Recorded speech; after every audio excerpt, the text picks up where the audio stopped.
जैसा आप देख सकते हैं कि मेरे हाथ में है यूनिस्टोन। कितने ही सालों से अगर वो पत्थर आपके गुर्दों में हो या पित्ते में, ग्लैडर के भी जहाँ पत्थर होता है ऑपरेशन से नहीं निकलता, लेकिन ये दवा खाने के बाद वो आपको जो यूरिन के जरिए जो है बुरा होकर निकल जाएगा। जहाँ बड़े बड़े ऑपरेशन फेल हो जाते वहां पर ये दवा काम करती है।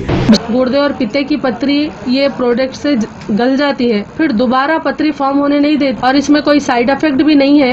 R&S यूनानी pharmacy, first floor opposite Canara bank, Bahadurpura, x road, Hyderabad.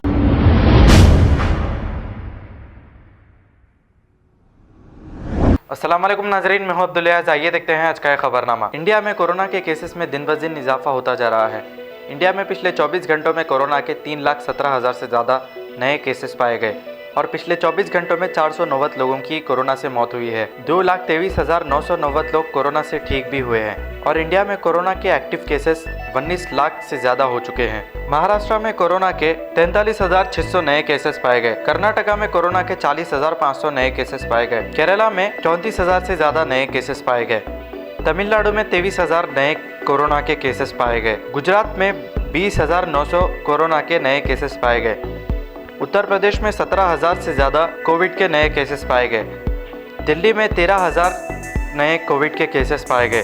Odisha में 11,600 कोविड के नए केसेस पाए गए। वेस्ट बंगाल में 11,440 नए केसेस पाए गए। आंध्र प्रदेश में 10,000 से ज़्यादा कोविड के नए केसेस पाए गए और तेलंगाना में 4,207 नए केसेस पाए गए। आप सभी से गुजारिश है कि मास्क लगाएं और सोशल डिस्टेंस मेंटेन करें और जहां पर ज़्यादा भीड़ है वहां पर ना जाएं। खबर है शहर की, खबर है गाँव की, खबर है सारी दुनिया की। 7H न्यूज पसंद आए तो लाइक कीजिए, शेयर कीजिए और सब्सक्राइब करना ना भूलें। 7H news.